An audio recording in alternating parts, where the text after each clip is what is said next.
Hello everyone, welcome channel learn with ease. आज हम solve करेंगे कैश बुक चैप्टर से question number 7, chapter 11 DK Goyal की बुक से class 11 accounts. Online classes, online tuitions के लिए आप मुझे स्क्रीन पर दिए गए नंबर पर व्हाट्सएप कर सकते हो अपना नाम और क्लास। और आप अगर सॉल्यूशन ढूंढ रहे हो टीएस ग्रेवाल और डीके गोयल न्यू एडिशन के, तो चैनल के होम टैब पर क्लिक करो, आपको सॉल्यूशंस अपलोडेड मिलेंगे। पोस्ट सेक्शन में एमसीक्यूज मिलेंगे क्विज की फॉर्मेट में, और एमसीक्यूज के सॉल्यूशंस है शॉर्ट सेक्शन। तो बहुत कुछ है चैनल पर, विजिट द चैनल। अच्छा लगे तो शेयर और सब्सक्राइब जरूर करें। क्वेश्चन नंबर 7 में आपको ट्रांजेक्शन्स दी है, जिसे आपको 2 कॉलम कैश बुक में रिकॉर्ड करना है। 2 कॉलम कैश बुक मतलब कैश और बैंक दोनों ही ट्रांजेक्शन्स को कैश बुक में रिकॉर्ड करना है। आई होप आपने पहले वाली वीडियो देख ली है, जहां पर हमने क्वेश्चन में डिस्कस किया था कि आप कैश और बैंक के ट्रांजेक्शन्स को कैश बुक में रिकॉर्ड कैसे करते हैं। अगर वो सीख चुके हो तो ये क्वेश्चन आपके लिए सुपर इजी है। तो क्वेश्चन को स्टार्ट कैसे करें, कहाँ से स्टार्ट करें? फॉर्मेट तैयार रखो। फॉर्मेट जिसमें आपको कैश और बैंक दोनों का कॉलम बनाना है, डेबिट साइड पर भी और क्रेडिट साइड पर भी। तो फर्स्ट ट्रांजेक्शन है कि 1 मार्च को आपके पास कैश इन हैंड है 50,000, मतलब कैश का बैलेंस है। कैश आपकी एसेट है जिसका बैलेंस होगा डेबिट बैलेंस। तो आप 1 मार्च को दिखाओ टू बैलेंस बीटी 50,000। इसके बाद बैंक ओवरड्राफ्ट 1,90,000। क्या ये मेरा बैंक का बैलेंस है 1,90,000? नहीं। अगर आपके बैंक के साथ ओवरड्राफ्ट वर्ड ऐड हो गया है, तो इसका मतलब ये बैंक का बैलेंस नहीं है, बल्कि बैंक में पैसा ना होते हुए भी आपने पेमेंट की, एक्सपेंसेस किए, चेक से पेमेंट कर रहे हो, और ये एक तरह से बैंक का लोन है। लोन है तो लाइबिलिटी है, लाइबिलिटी का बैलेंस क्रेडिट होता है। तो बैंक ओवरड्राफ्ट इसका मतलब क्रेडिट बैलेंस है, क्रेडिट साइड पे दिखाओगे बाय बैलेंस विधि 1,90,000। एक बात यहाँ पर बहुत इंपॉर्टेंट है, ध्यान से समझना। कैश आपकी एसेट है जिसका बैलेंस डेबिट होगा या जीरो होगा, क्रेडिट बैलेंस नहीं हो सकता। क्यों नहीं हो सकता? क्योंकि आपके पास जितना कैश है आप उतना ही एक्सपेंस कर सकते हो, उतना ही खर्च कर सकते हो। या तो आपके पास कैश होगा या जीरो होगा, मतलब डेबिट होगा या जीरो होगा। नेगेटिव नहीं हो सकता, क्रेडिट बैलेंस नहीं हो सकता। अगर आपके पास कैश ना होते हुए आप सामान खरीद रहे हो, तो उसे हम कैश परचेज नहीं कहेंगे, हम उसे क्या कहेंगे? क्रेडिट परचेज कहेंगे। तो कैश का बैलेंस या तो डेबिट होगा या जीरो होगा, लेकिन बैंक का बैलेंस आपका डेबिट भी हो सकता है। जितना बैलेंस है आपने यूज किया, बाकी जो बचा वो आपका डेबिट बैलेंस है। या आपके बैंक का बैलेंस जीरो हो सकता है, जितना बैलेंस था आपने उसको खर्च कर दिया और बैलेंस हो गया जीरो। और बैंक का बैलेंस आपका नेगेटिव भी हो सकता है, मतलब क्रेडिट बैलेंस। बैंक में बैलेंस ना होते हुए भी आपने स्पेंड किया, आपने बैंक की ओवरड्राफ्ट फैसिलिटी को यूज किया। तो बैंक का बैलेंस क्रेडिट, जीरो और डेबिट तीनों सिचुएशन में हो सकता है। क्लियर है? अब आ जाते हैं नेक्स्ट ट्रांजेक्शन में, जहां पर हमने स्टॉक खरीदा राजेश कुमार से। 50,000 लिस्ट प्राइस है, एमआरपी है, जिस पर उसने 5% ट्रेड डिस्काउंट दिया। एमआरपी का ट्रेड डिस्काउंट 2,500 माइनस करने के बाद परचेज हमारी 47,500 है, जिसे आपको बुक्स में रिकॉर्ड करना है। इसकी पेमेंट आपने की है चेक से।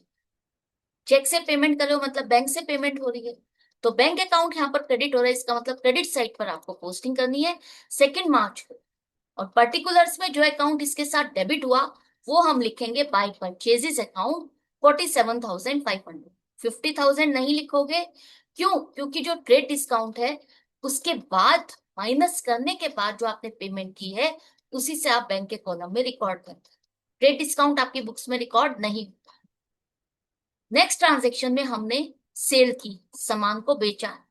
80,000 का स्टॉक बेचा और पेमेंट हमें चेक से मिली, और चेक हमने उसी दिन बैंक में जमा कर दिया। मतलब आपने एंट्री क्या बनाई होगी? Bank account to sales account. अब यहां पर बैंक अकाउंट डेबिट हो रहा है, इसका मतलब मुझे डेबिट साइड पे पोस्टिंग कर। तो डेबिट साइड पे लिखेंगे जो अकाउंट इसके साथ क्रेडिट हुआ टू सेल्स अकाउंट, और 80,000 हम बैंक के कॉलम में दिखाएंगे कि ये पैसा मेरे बैंक में जमा हो।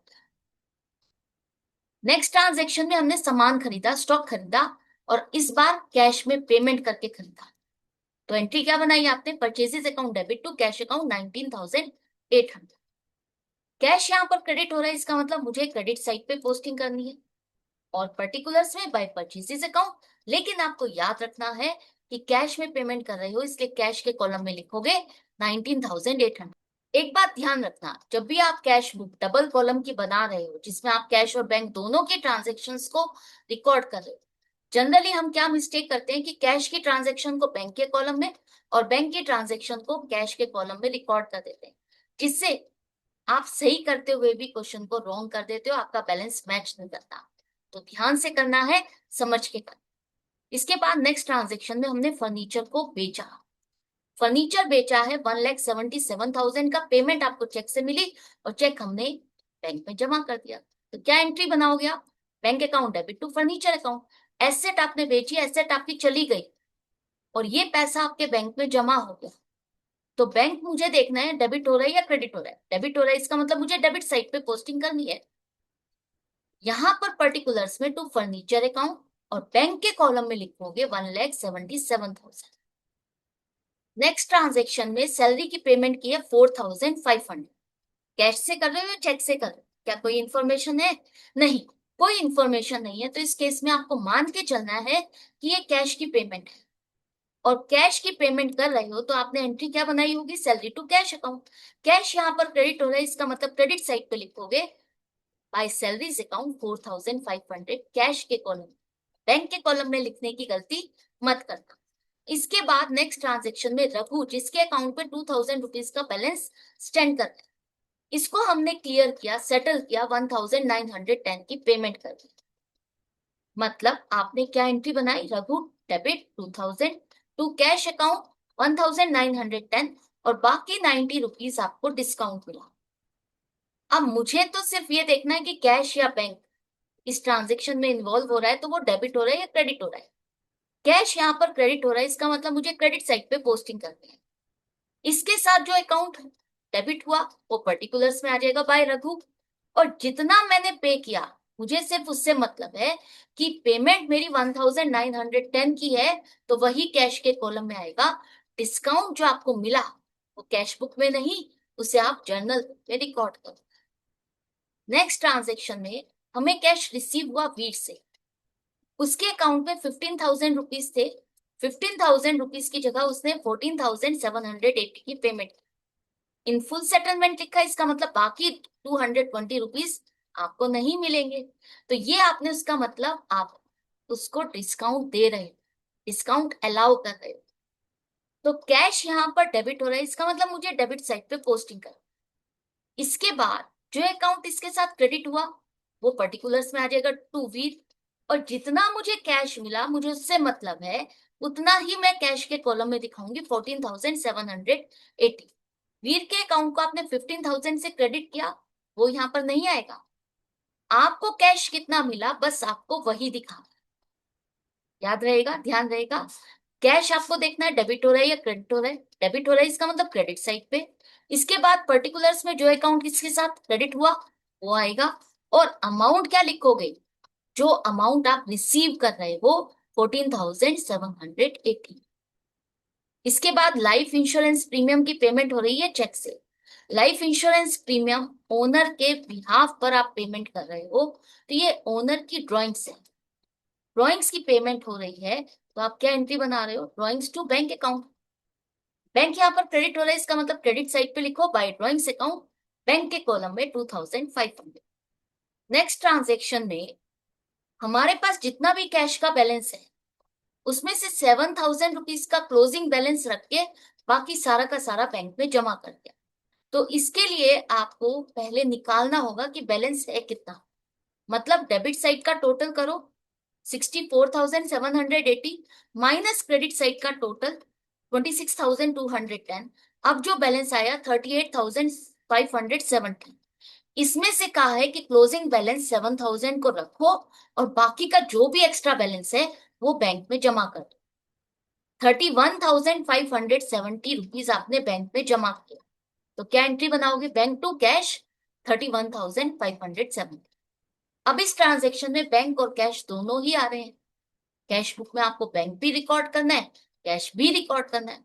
तो बैंक आपका यहाँ पर डेबिट हो रहा है, इसलिए डेबिट साइड पे पोस्टिंग करो टू कैश अकाउंट। और बैंक में पैसा जमा हुआ इसलिए बैंक के कॉलम में आएगा 31,570।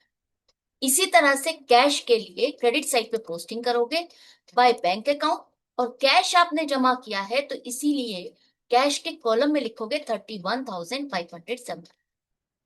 ये जो ट्रांजेक्शन है आपकी कॉन्ट्रा एंट्री है, इसका डेबिट और क्रेडिट दोनों ही पार्ट आपने कैश बुक में रिकॉर्ड कर दिए, तो इसके साथ कॉन्ट्रा मार्क करना मत भूलना। और लास्ट में आपका क्लोजिंग बैलेंस जो कैश का है वो आपको लिखना है 31 मार्च को by balance D, by balance CD 7,000। Clear? इसके बाद बैंक का कॉलम, उसका भी क्लोजिंग बैलेंस निकालना है। तो क्लोजिंग बैलेंस के लिए आप डेबिट साइड का टोटल करो 2,88,570, माइनस करोगे क्रेडिट साइड का टोटल 2,40,000, और लास्ट में जो बैलेंस बचा 48,570, ये आपको दिखाना है कहाँ पर। अब डेबिट साइड का टोटल ज्यादा है तो क्रेडिट साइड पर सेम बैलेंस करने के लिए, इक्वल करने के लिए क्रेडिट साइड पे लिखोगे 48,570। इस बैलेंस को अब हम क्या कहेंगे, debit balance credit balance. Debit balance का हो गया क्योंकि डेबिट साइड का टोटल ज्यादा है, इसलिए इस बैलेंस को हम डेबिट बैलेंस कहेंगे। लास्ट में लिखो टोटल, और ये आपका हो गया क्वेश्चन कंप्लीट।